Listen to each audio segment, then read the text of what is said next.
Very, very dramatic and historic moment indeed. Kaitlan Collins has covered Trump for several years now. She's joining us. What else are you learning, Kaitlan?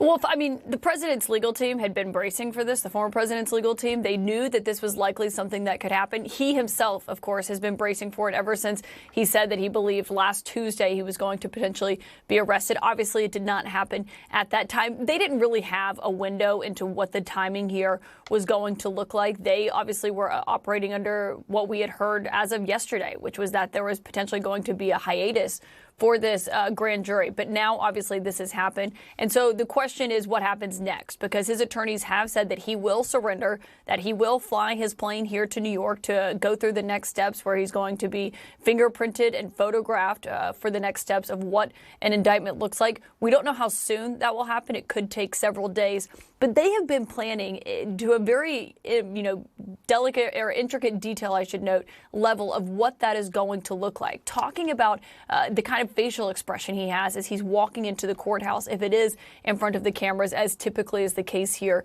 in Manhattan, because they know that that is going to be an image that is broadcast around the world. They know it's going to be something they believe, as Paula was saying, to his political advantage that he can use as he is running this third campaign for president. But I think we have heard this refrain from some people in recent days that say he actually wants to be indicted. They think it'll be good for him. He does not want to be indicted, certainly not for this case. This is one of the most personally sensitive situations for him. It was ever when he was in the White House, and there was reporting on this on a daily basis on who made these payments and who knew about these payments, because it involved allegations about an affair. And it was something that greatly bothered the First Lady, Melania Trump, at the time. And so it is a very sensitive case, actually, for Trump. And I think the idea that he wanted to be indicted does not match with any of the reporting that I've had.